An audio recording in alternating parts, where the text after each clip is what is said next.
안녕하세요. 전공수학 김동입니다. 우리 전공수학 프리즘 팀의 그 올해 어, 이제 합격 전략 설명회를 시작하도록 하겠습니다. 어, 우리 이제 6학년에는 전공수학 프리즘 팀이 박진 박사님과 함께 하기로 했습니다. 제가 앞부분에 그 전략 설명회를 하고 그리고 이어지는 시간에 박진 박사님께서 어, 수학 공부를 어떻게 해야 하는가에 대해서 네, 말씀을 해주시겠습니다. 자, 그러면 어, 설명을 시작해 보도록 하죠. 네, 우선 뭐 중등 교사 임용 시험의 기본 틀 해가지고 이렇게 정식 명칭이 어떻고 하는 이야기를 제가 적어 놓았습니다.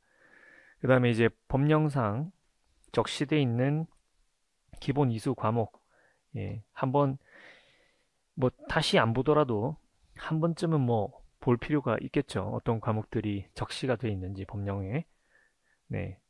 여러분도 익숙한 과목들이 대부분 수학 교육론, 그죠? 정수론, 복수 해석, 그다음 해석학, 선형대수, 현대대수, 미분기하, 기하학 일반. 기하학 일반이 뭐지? 기하학 일반은 출제 안 되고 있습니다. 결론적으로 말씀드리면 이건 이제 그 현대대수나 죄송합니다. 현대기하나 그러니까 사형기하 아니면 유클리디안 지오메트리 그런데 학부마다 가르치는 내용이 다 달라요. 네. 그래서 아마 여러 가지 이유 때문에 이 기하 일반이 안 다뤄지는 것 같고 위상수학, 확률과 통계 있죠. 그다음 그 우리가 보통 이산수학이라 하는데 법령상에는 조합 및 그래프 이론이라고 돼 있어요. 그러니까 이산수학에 되게 범위 이따 보겠지만 평가 요소가 굉장히 많은데 실제 시험에 출제되는 건 맞죠, 그죠? 조합 아니면 그래프 이론이에요. 조합론 중에서도 최근에 조합론 하면 거의 경우의 수 아니면 생성함수였죠. 그래서 여러분들이 이런 거를 한번 살펴볼 필요가 있다. 공부의 방향을 잡을 때. 음, 물론 이걸로 이제 충분하진 않지만 그래도 이런 걸로 이제 전혀 어, 공부할 필요가 없는 그런 분야들을 한번 생각을 해볼 수 있다라는 겁니다. 자, 요게 이제 법령 이름이 이거예요. 네, 저도 뭐 잘 모릅니다. 그다음 이제 시험 예정일. 시험 예정일은 언제냐? 발표는 안 났지만 그 요때가 유력하다. 예, 이렇게 말씀드릴 수 있을 것 같습니다. 어, 그래서 이게 요렇게 될 수밖에 없는 이유를 제가 뭐 이야기를 해놨습니다. 거기 그 정호석 그 지피지기에다가 이야기를 해놨어요. 그래서 그 제가 지피지기에다가 잘 설명을 해놨습니다. 왜 이날이 시험일이 돼야 되는지. 그래서 11월 22일 토요일로 예상하고 있고요. 1교시 교육학은 60분 동안 진행이 됩니다. 논술형으로 진행이 되고 2교시 전공 A형, 전공 B형 중간중간에 이제 쉬는 시간 길죠, 그죠? 40분씩 이렇게 있습니다. 네.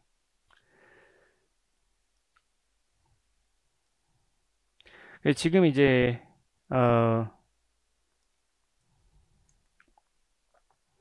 교과 내용학 기입형 우리가 교과 내용학이 보통 우리가 전공이라고 얘기하는 거예요. 교과 내용학 보면은 기입형 네모낭이 이제 2점 배점으로 출제가 되고 있고 나머지 서술형 이제 12개가 4점 배점으로 그렇게 이제 출제가 되고 있습니다. 그래서 우리가 이제 이번에 그 굉장히 이 박진 박사님하고 사실은 이제 박진 박사님이 강하게 의견을 내서 진행이 되는 건데 요 서술형에 있어서 선생님들이 작성해야 되는 답안의 형태, 요거까지 저희가 중점적으로 좀 지도를 해보기로 했습니다. 그 부분이 좀 기존하고 좀 차별화된 그런 수업 방식이 되겠고요. 네, 이게 이 평가 내용 요소라고 하는 거는 법령하고는 별도로 2008년에 그 이제 말하자면 평가원이 돈을 들여가지고 이제 교수들을 모아놓고 연구를 한 거예요. 프로젝트로. 해서 이 내용 요소들은 뭐를 이제 평가를 할 것인가 이런 것들을 이렇게 뽑았어요. 네, 뽑았는데 뭐 수학 교육은 이렇고요.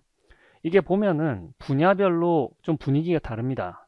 그 얘기는 무슨 얘기냐면은 분야별로 이제 관여하는 교수님들이 다 이제 그러니까 전체적으로 총괄하는 게 아니라 다 다르다는 얘기죠. 그래서 현대대 수학 같은 경우는 그냥 단순히 군환체 이렇게 나 있어요. 현대대 그 선형대수 이렇게 돼 있고요. 예, 정수론 보면은 조금 더 약간 난잡하죠. 요 현대대수하고는 다르게. 해석학 하면 분위기가 완전 다릅니다. 예를 들어서 뭐 이런 식으로 돼 있는데 지금 이거 나눠진 것도 되게 이상해요. 왜냐하면 여기서 위에 줄은 그냥 일변수에 대한 거예요. 위에 이 전체가 다 일변수에 대한 건데 편도함수 다중육분 요게 이제 다변수거든요. 다변수 딱 하나로 끝나죠. 그죠? 근데 실제로 문제 출제 비중도 어떻습니까? 다변수가 그냥 2점이에요. 2점 하나. 근데 이게 사실 해석학 전체적으로 보면은 뭐예요? 여기가 해석학 1이고 밑에 해석학 2죠.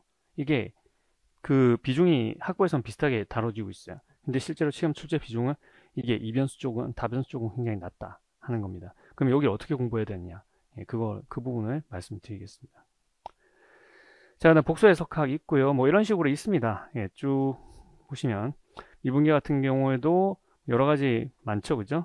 예, 근데 결론적으로 얘기하면은 여러분들이 곡선의 공률, 그 다음에 곡면의 공률 이렇게 두 가지로 생각을 하시면 됩니다. 예, 그래서 이렇게 특히 제일 심각한 게 이산수학 그 저기 뭐지 실제 시험하고 요 평가 내용 요소 사이의 괴리가 그냥 좀 심각한 게 이산수학인데 이산수학 같은 경우에는 예, 굉장히 많은 내용들 포함하고 있죠. 근데 여기서 실제로 출제되는 건 뭡니까?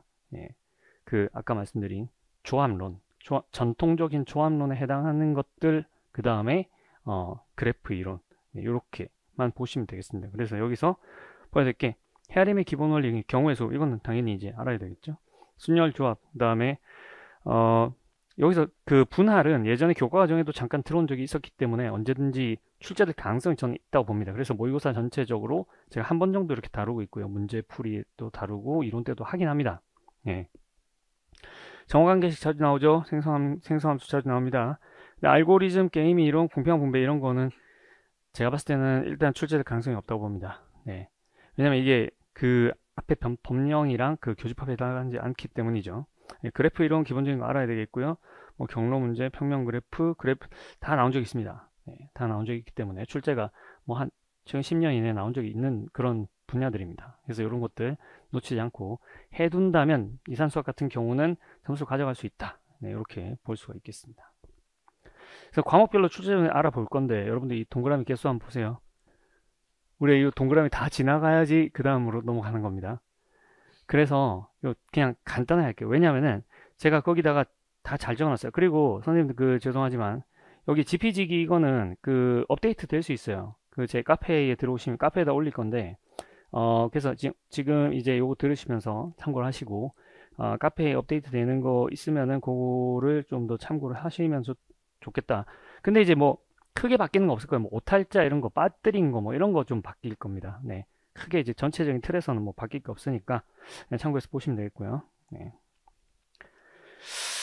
저번에 이제 그 우리 신은주 교수님이 그 수교론 하시는데 저번에 이렇게 말씀을 해주시더라고요. 말이 좀 빠르지 않냐. 그래가지고 오늘 좀 천천히 해야지 생각했는데 또 이렇게 선생님들 뵈니까 긴장했는지 말이 빨라지네요.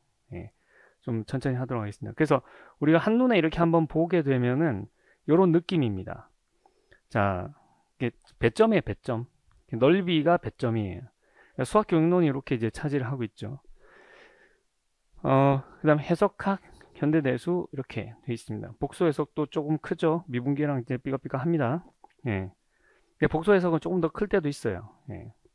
복수 해석과 해석학이 이렇게 합쳐가지고 좀 일정한 것 같아요. 보니까.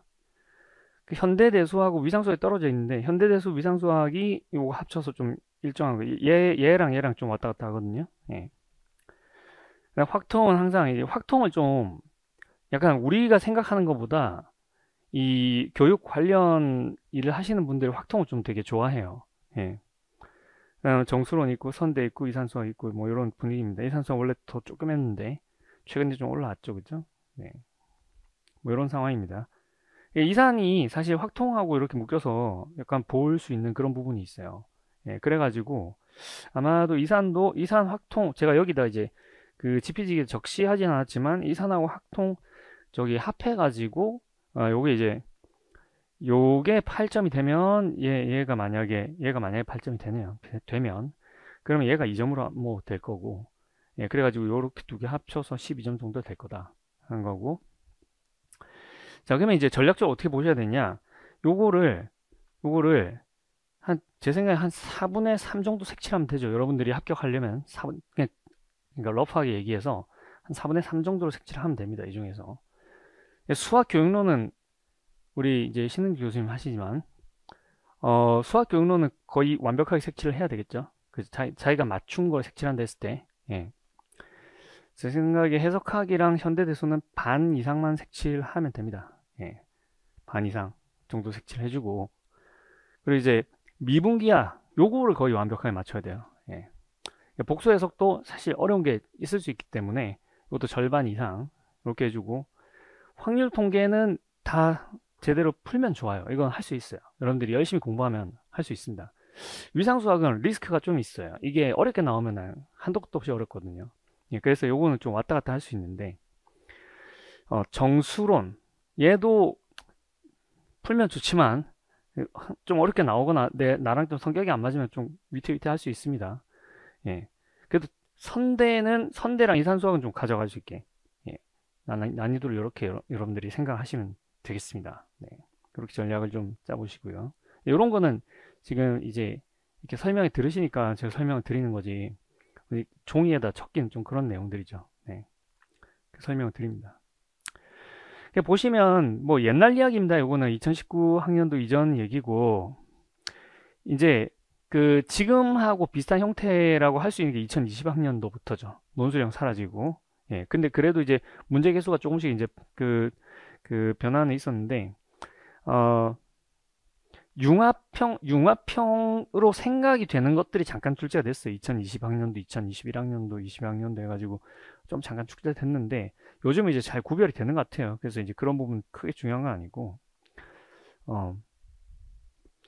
뭐 이제 아까 제가 좀 전에 사진으로 설명드렸던 내용들입니다.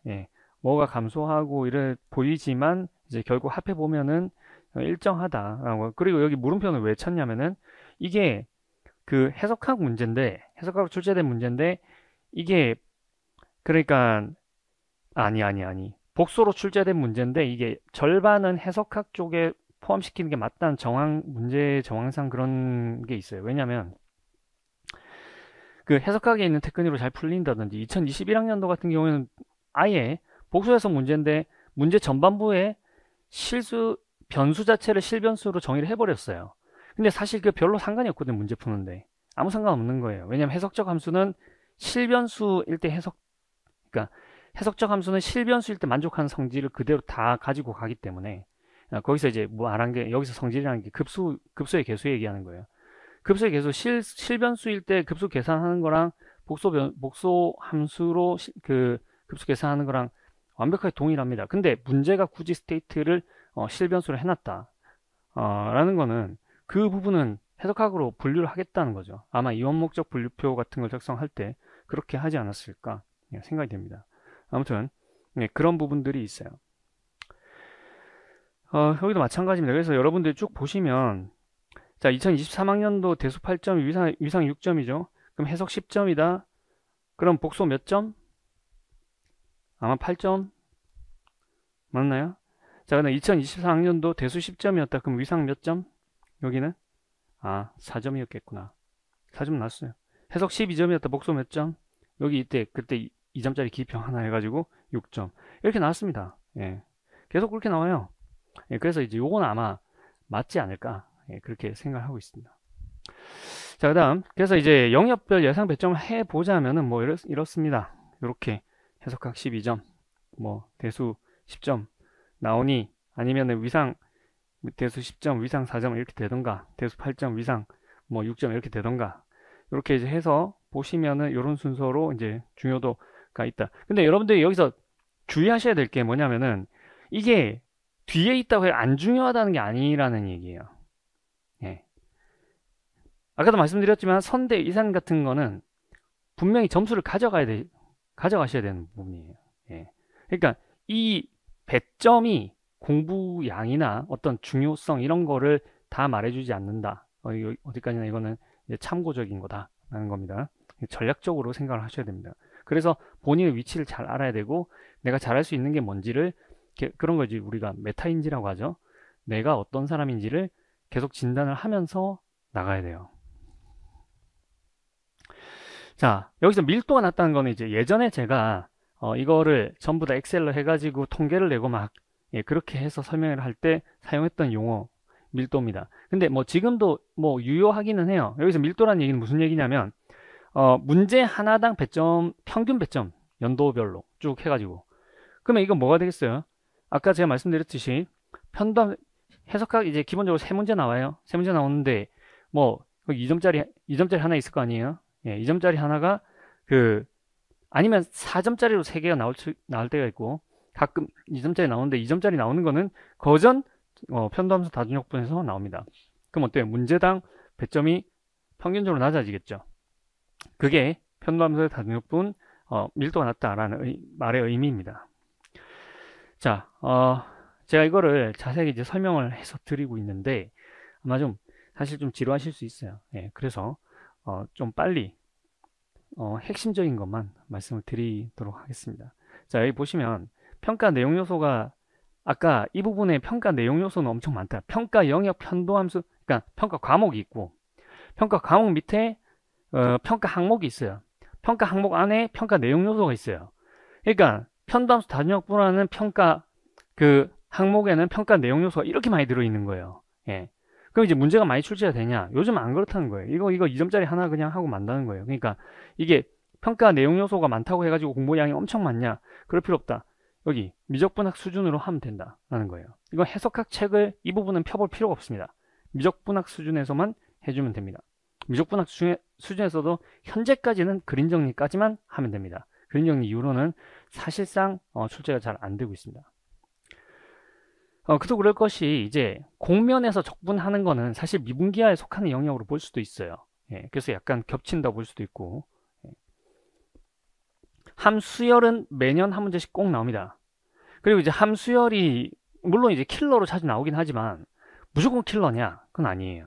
그래서 함수열에서 우리가 그냥 딱 기계적으로 할 수 있는 부분 그래도 이 점은 맞추자. 이런 전략 이렇게 우리가 이제 목표를 한번 생각을 해볼 수 있고요. 그 다음에 이제 세 문제잖아요. 나머지 하나는 뭐 이것저것 막 출제가 됩니다. 근데 이 문제는 되게 복합적으로 만들어요. 예를 들어 연속함수라는 개념을 가지고 거기에서 이제 수열의 개념을 물어본다든지 볼차너 바이어스트라스를 물어본다든지 예, 이런 식으로 그 다음에 수열을 가지고 와서는 함수랑 엮어가지고 미분을 물어본다든지 뭐 이런 식으로 문제를 만들어내요. 예. 그래서 대표적인 뭐 문제들 보면 이런 거 뭐 볼 수 있습니다. 네. 얘가 지금 그 올해 출제된 거죠. 요게 그 다변수인데 그림 정리 사용하는 문제 되겠습니다. 이런 것들 그러니까 분위기가 어떤지 보라는 거예요. 그다음 함수열 문제, 균등 수렴하는 함수 주고 그 다음에 페이크 한번 쓰죠. 예, 그다음 이렇게 해가지고 균등 수렴 이게 그 이런 구간에서 이런 정역에서는 균등 수렴이라고 해가지고 이제 이거를 그 뭐 어떻게 못한다는 걸 알고 있는지 뭐 그런 거 한번 슬쩍 물어봅니다. 네. 자, 그리고 이제 현대대수 해석하게 돼서 제가 이제 거기는 좀 그 GPG기 그 프린트물에는 좀 연도별로 그 중간 문제가 어떠냐에 대해서 조금 더 자세히 써놓은 게 있어요. 예, 필요하시면 그거 한번 참고해 보시면 되겠고요. 군환체에서 골고루 출제됩니다. 어느 하나 안 빠지고 두 문제가 출제가 돼도 두 개를 어떻게든 섞어가지고 군환체를 다 물어봐요. 예, 그래서 소홀히 할 수 있는 그런 영역 없다 라는 거. 그리고 이제 그냥 거저먹는 문제는 안 나와요. 현대대수는. 그래서 그 철저하게 문제를 그 내 개념을 내 걸로 내재화 해가지고 문제에 적용할 수 있는 그런 정도 수준이 돼야지 예, 점수를 가져갈 수 있다. 네. 채로는 원래 좀 어렵게 나온다. 킬러로. 근데 이제 그렇다고 못 풀 정도냐? 그건 아니다. 2점 정도는 먹을 수 있게 나온다. 또 예, 그런 식으로 생각을 하시면 되겠습니다. 그러니까 킬러 문제를 해가지고 4점을 다 날리는 게 아니에요, 여러분들. 앞부분은 뭐 해볼 수 있게 나와요. 그런 부분들. 네. 그 추상적인, 그리고 이제 추상적인 것보다는, 그래서 이제 교과서하고 좀 안 맞는 부분이 있는데, 추상적인 것보다는 되게 구체적인 대상을 줍니다. 군이라든지 환이라든지 뭐 채라든지. 그래서 이게 사실 이제 우리 선생님들이, 예비 선생님들이 시험 준비하기 어려운 거예요. 이거 현대대수만 그런 게 아니고 대체로 다 그래요. 예. 되게 좀 구체적인 걸 주는데 우리 교과서들은 그렇게 안 돼 있는 거죠. 예. 그런 부분에서 좀 어려움을 겪으실 수 있다 하는 겁니다. 그래서 이제 저희 강사들 도움을 받는 거고요. 자, 현대수 문제 뭐 그냥 이렇게 준다는 겁니다. 이렇게 되게 구체적으로.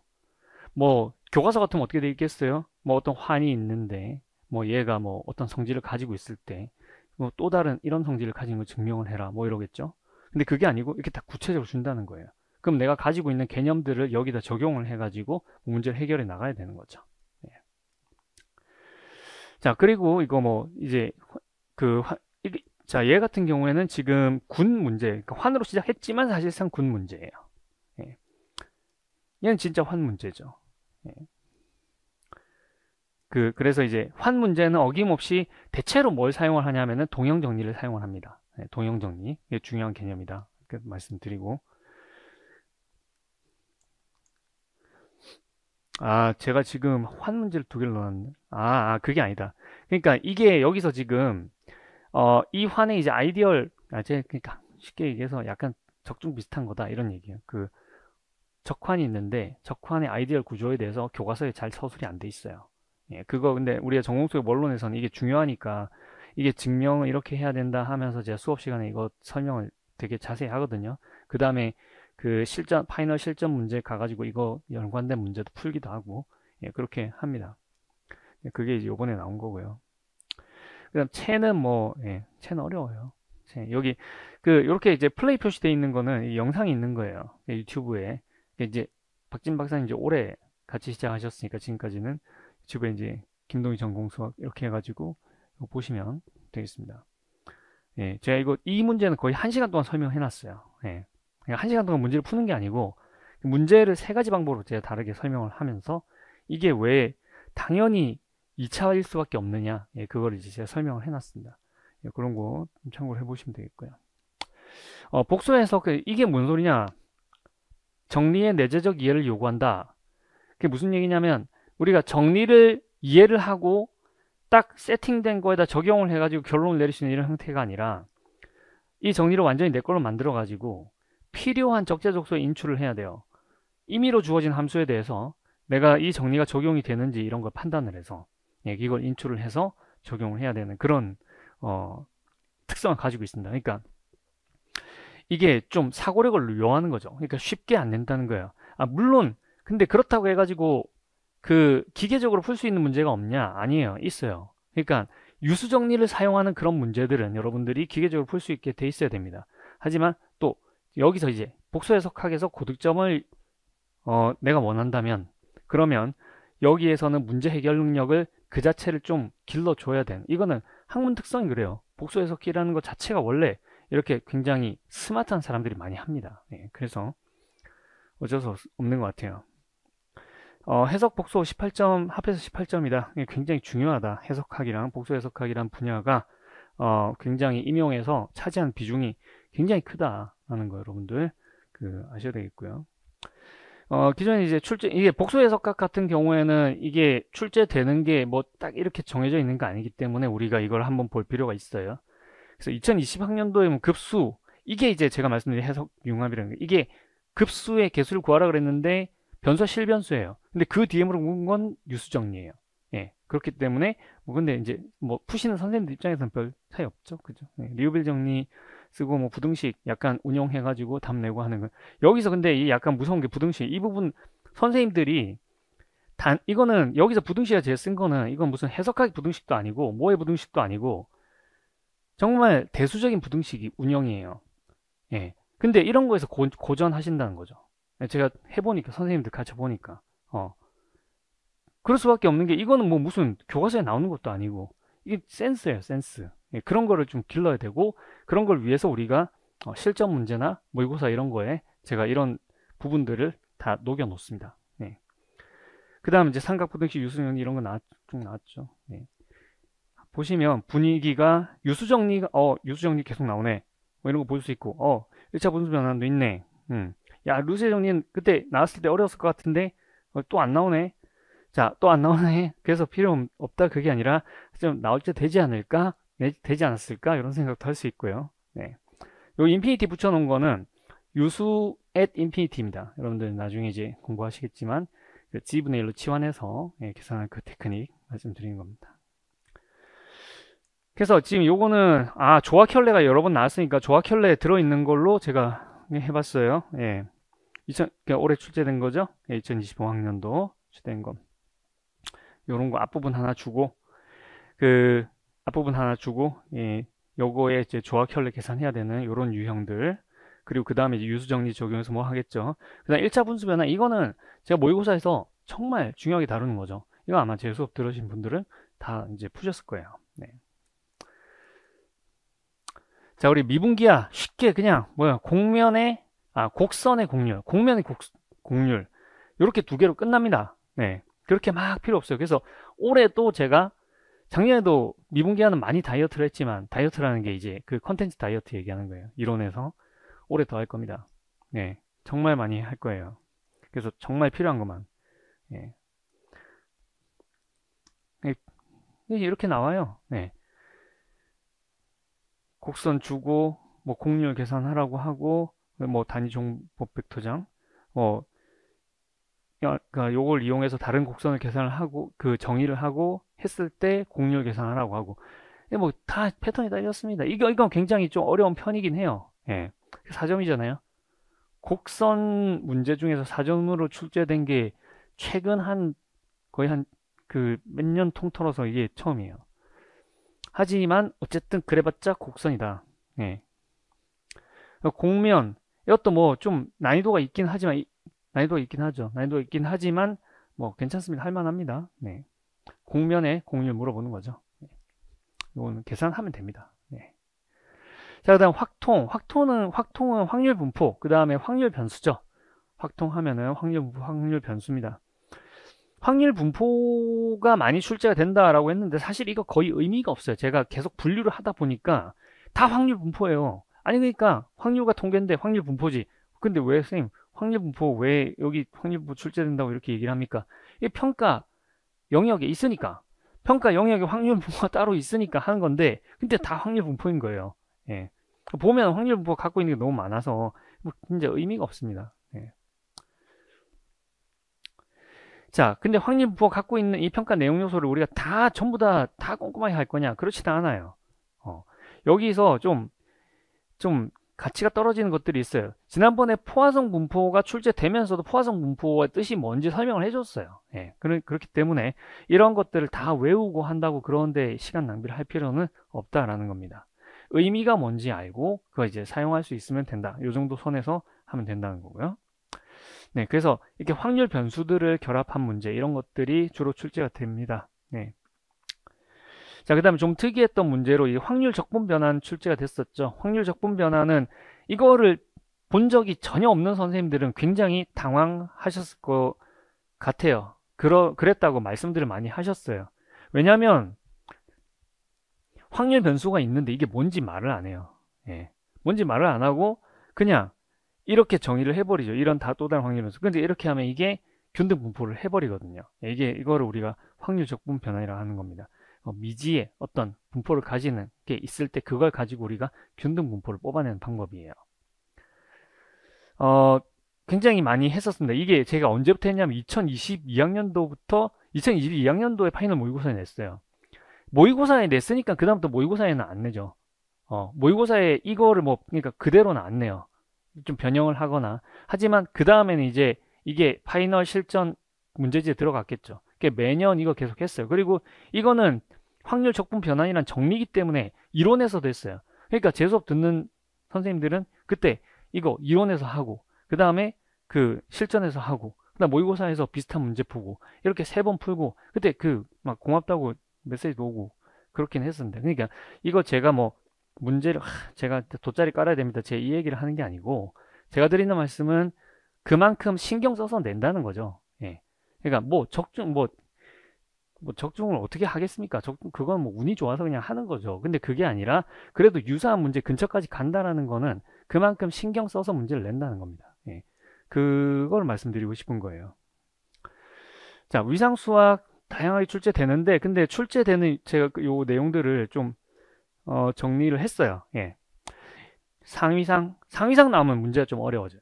예. 그렇긴 하지만 요거는 주제별 특강으로 한번 건드릴 겁니다. 분리공리는 보니까 분리공리 나오면은 또 문제 난이도를 좀 떨어뜨려요. 그러니까 분리공리가 그렇게 막 강조가 안 되고 있었기 때문에 갑자기 분리공리가 나오면서 어렵게 낼 수는 없다. 요거랑 연관되어 있는 건 좀 약간 난이도를 떨어뜨리는 경향이 있고, 상위상이 들어가는 건 좀 난이도가 올라가는 경향이 있다. 그래서 상위상은 좀 어렵게 공부를 해야 된다. 분리공리는 그렇게 막 빡세게 할 필요는 없습니다. 연결, 개념. 그 다음에 2023학년도에는 K-위상 비스무리하게 생긴 거를 가지고 응용을 했어요. 예.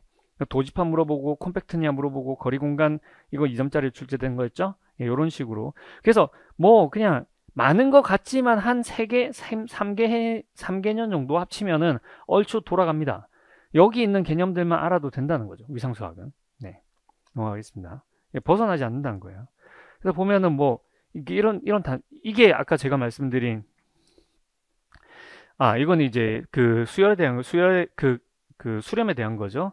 일반적인 위상에서 수렴이 어떻게 말해지는가, 그 정의만 정확하게 알고 있으면 되는 거였고, 네. 네, 요게 이제 그러니까 분리공리를 정확히 언급하지는 않았지만 이게 T4에 해당하는 분리공리예요. 네. 그거를 이제 증명을 하라는 거니까 T4 스페이스라는 거를 보이라는 거죠. 네. 그러니까 분리공리에서 출제됐다 볼 수 있습니다. 네. 어렵진 않았어요. 정수론은 합동식과 원식은 그다음에 2차 잉여예요. 부정 방정식 안 나옵니다. 그러니까 요게 지금 평가 영역이기 때문에 제가 써놓은 거지, 한마디로 얘기하면 합동식, 원식은 2차 잉여 이렇게 3개 끝이에요. 정수론 요거 3개만 하면 됩니다. 네. 그리고 2차 잉여가 나왔다. 그러면 여러분들 만세 불러야 됩니다. 왜냐하면 2차 잉여 나오면 문제 어렵게 안 나와요. 절대로. 정수론에서 문제가 어려워지는 거는 합동식에서만 출제됐을 때 문제가 어려워요. 예. 오히려 그렇습니다. 자, 이런 거 어려웠죠. 그러니까 지금은 뭐 여러분들 이거 비슷한 모의고사 문제 많이 풀어가지고 많이 공부 많이 하신 분들은 저거 뭐 이렇게 하면 되지.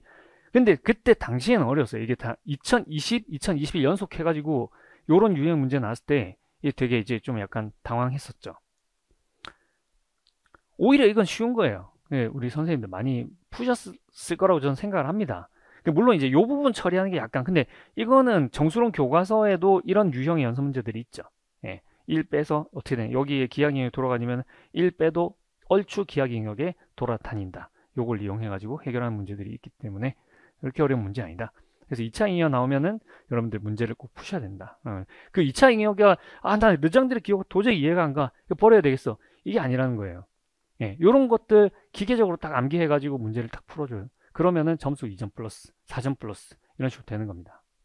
그런 게 쌓이는 거예요. 그런 게 쌓여서 합격이 되는 거죠. 자, 선대 이때까지 거저먹게 나왔는데 최근에 2024, 2025 와가지고 난이도 올라왔어요. 이게 제가 봤을 때는 요거 출제 뭐 물론 뇌피셜이긴 하지만 출제 교수진 바뀌신 것 같습니다.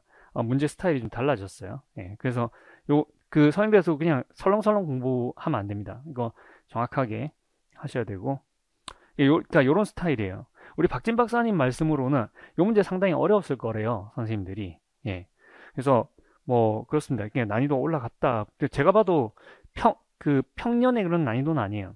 그러니까 2024, 2025 두 해다 좀 약간 응용이 많이 됐다라는 거. 그런 식으로 준비를 해야 됩니다. 이산수학 공부할 거 많습니다. 많지만 실제로 출제되는 거 딱 보면, 예, 생성함수, 그래프 이렇게만 하면, 자, 생성함수, 그 다음에 조합, 기호, 예, 경우의 수, 그래프 이렇게만 딱 합시다. 예, 요것만 하면은 된다.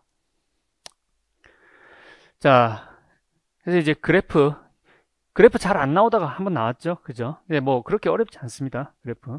예. 자, 그래서 이제 학습 전략이 뭐냐? 그러면은 공부 어떻게 해야 되냐? 2가지입니다. 그 2가지에서 말씀드릴 거. 하나는 여러분들이 어떻게 하셔야 된다. 2번째는 우리가 어떻게 해주겠다. 요 두 가지예요. 네. 일단 전체적인 그 강의 구성부터 말씀을 좀 드리는 게 맞을 것 같아요. 예. 우선 1, 4월에 전공수학 이론을 하죠. 1월부터 4월까지. 우린 좀 짧게 하는 편입니다. 1월부터 4월까지 하는데 우리 프리즘 전공수학의 특징적인 거라고 말씀드릴 수 있을 거는 뭐냐 하면은 기본과 심화로 나눠서요.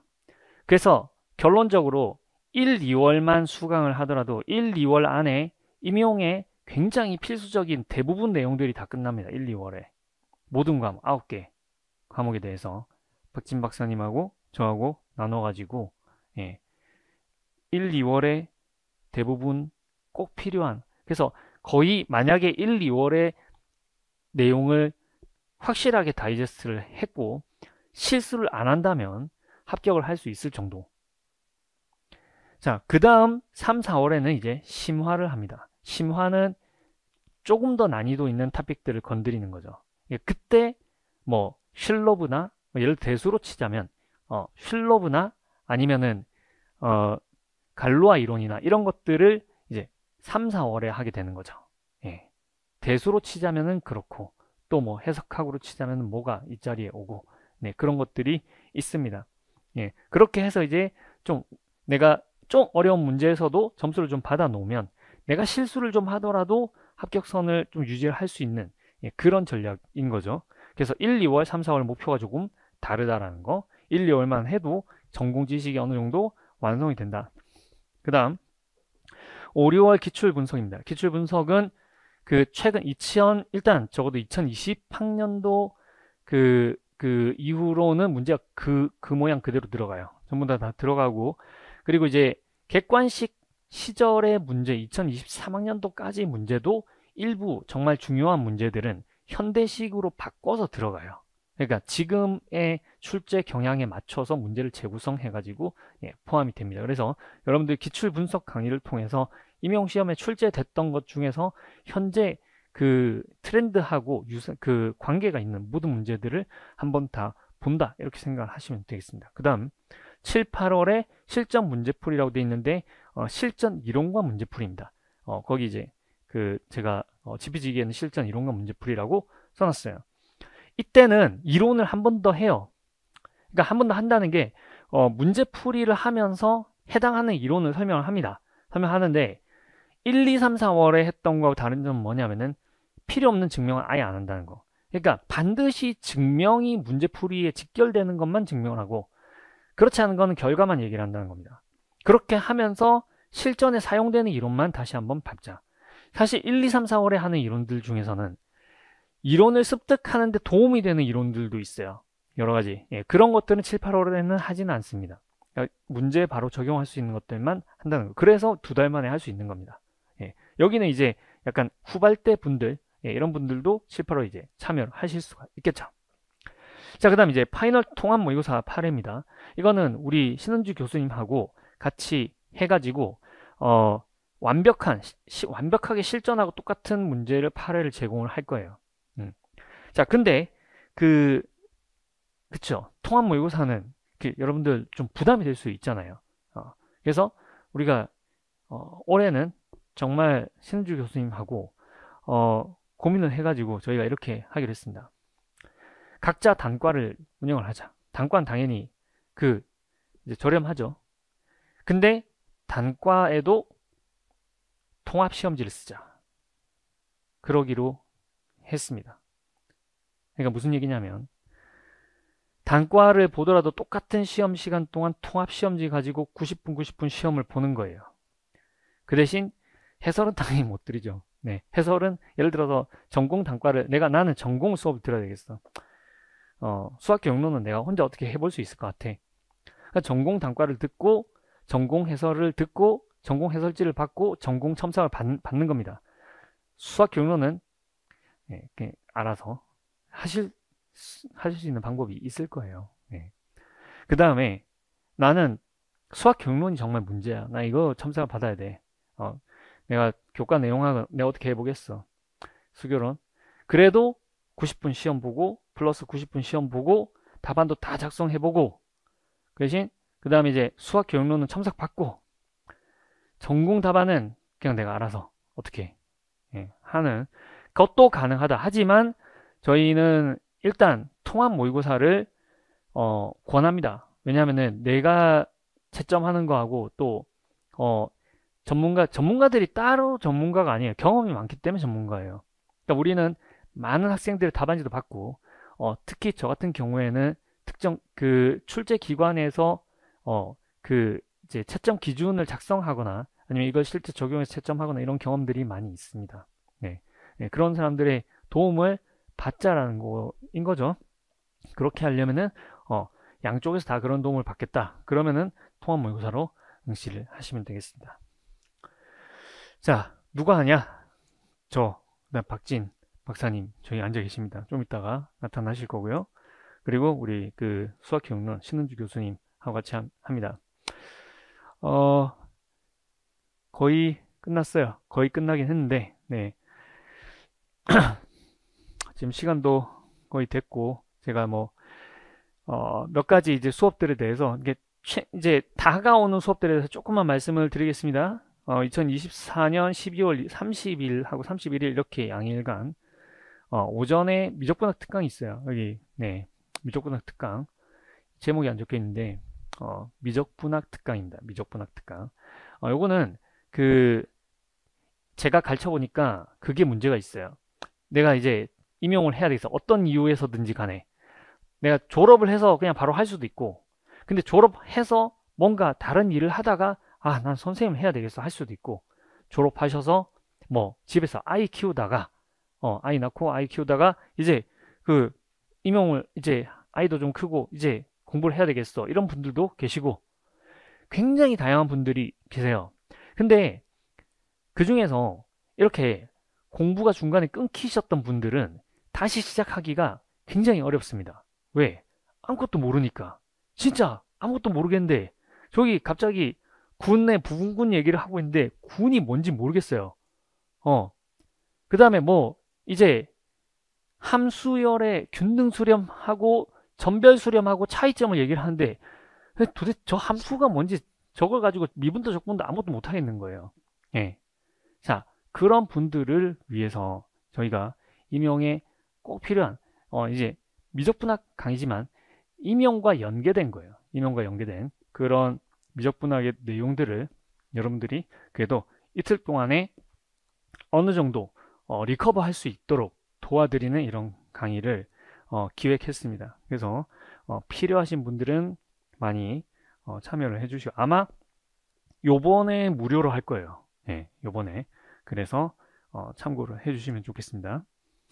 자, 그다음 5월, 8월 5월, 7월 공개 모의고사 있어요. 공개 모의고사 이거는 굉장히 저렴합니다. 저렴하게 했기 때문에 이거 다 응시하셔가지고 5월 달에 하는 공개 모의고사의 취지는 뭐냐면 이론 공부가 끝나는 시기예요.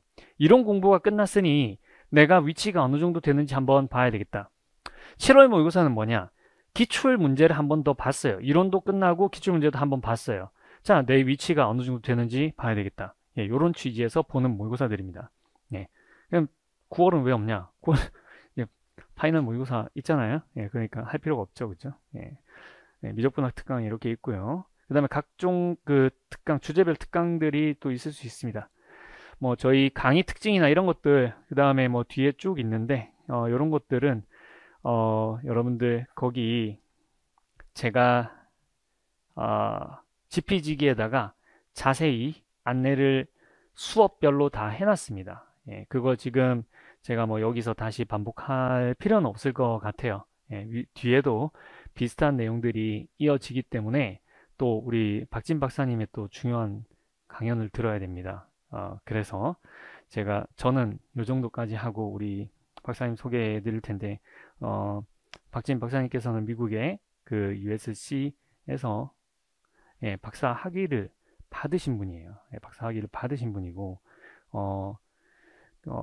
연구하신 분야도 제가 이제 감히 잘 모르기 때문에 그냥 제가 이해한 바대로 말씀을 드리자면 Discrete Dynamics 시스템 이런 분야를 하신 것 같아요. 예, 거기에 디스크리트 하기 때문에 조합론적 아이디어도 필요하고 다이나믹 시스템이기 때문에 해석학 당연히 필요하고, 그리고 위상수학도 당연히 필요합니다. 네, 이런 것들을 우리가 이제 임용 수준을 훨씬 넘는 그런 수준에서 자유자재로 구사를 해야지 할 수 있는 그런 연구를 하신 분이기 때문에 굉장히 뛰어나시고, 또 제가 이제 일화를 말씀을 드리자면, 이제 같이 하기로 하고 얼마 안 돼가지고 카페에 질문이 올라왔습니다. 상당히 좀 난이도가 있는 질문이었는데, 원래 난이도 있는 질문을 하던 분이셨어요. 카페 멤버 중에서. 계속 그러신 분인데, 그날도 이제 날카로운 질문을 이제 하셨는데, 일단, 그런 겁니다. 우리가 이제 기약 당식 가지고 원소를 환에다가 첨가를 하는데, 근데 그 기약 당식이 최고차항 계수가 단원 아니면 1, 최고차항 계수 1이다. 이게 모닉 당식이면, 그러면 이 기약 당식으로 이 환의 당식환을 이 기약 당식으로 생성된 아이디얼 로코션들을 하면, 그러면 원소 첨가하는 거랑 똑같아요. 이건 정목성 원론에도 있고 제가 모의고사에 자주 써먹는 테크닉이죠. 그런데 종종 이 최고차항 계수가 단원이 아닌 경우에 그런 쿼션트를 계산해야 되는 문제도 제가 낸 적이 있습니다. 그랬더니 이분이 이때도 똑같지 않냐? 이렇게 이제 질문을 하신 거죠. 근데 이제 그거는 제가 이제 안 될 거라 봤어요. 안 될 거라 봤는데, 안 될 거라고 보고 안 된다고 쓰려고 하니까는 이게 발레를 모르겠는 거예요. 발레가 안 떠오르는 거예요, 쉽게. 그래서 이제 박사님께 여쭤봤습니다. 예, 조금 이게 어렵기 때문에, 예, 박사님이 해결을 해주셨어요. 예, 발레를 정확히 제가 원하는 발레. 그리고 이제 제가 추측했던 거는 굉장히 위어드한 이상한 발레가 있을 것 같았는데, 굉장히 우리가 임용하고 연관되어 있는 굉장히 출제 가능성이 높은 그런 발레를 찾아주셔서 굉장히 깜짝 놀란 적이 있습니다. 아무튼 이제 그거 말고라도 요번에 이제 모의고사가 아니죠. 기출문제 해설을 하는데, 예, 박사님이 또 내신 아이디어 때문에 지금 게시판에 올라가 있어요. 뭐냐면 강사들이 맨날 보면 해설도 길게 하고 모의고사 문제 보면 한칠판 막 이렇게 해서 자기가 냈는데 한칠판 문제 풀고, 자, 이렇게 해서 이게 좋은 문제다. 이게 다 좋은데, 그러면 한칠판을 써서 이렇게 문제를 풀면 우리는 요만한 데다가 답을 써야 되는데 뭘 써야 되냐는 거죠. 이게 궁금하지 않겠냐는 거죠. 예, 그 말씀을 하시더라고요. 예, 들으니까 정말 맞는 말씀인 것 같고, 그래서 우리가 모의고사 답안을 작성을 할 때 그 칸에 맞춰서 하기로 했습니다. 그래서 그거를 기출 문제를 거기에 맞춰서 풀어서 올려놓은 게 지금 카페에 올라가 있어요. 예, 그 모든 작업 다 이제 박사님 다 하셨어요. 예, 오시자마자 이제 하신 일입니다. 네. 그래서 저는 이만 들어가도록 하고, 네, 박사님 모시도록 하겠습니다.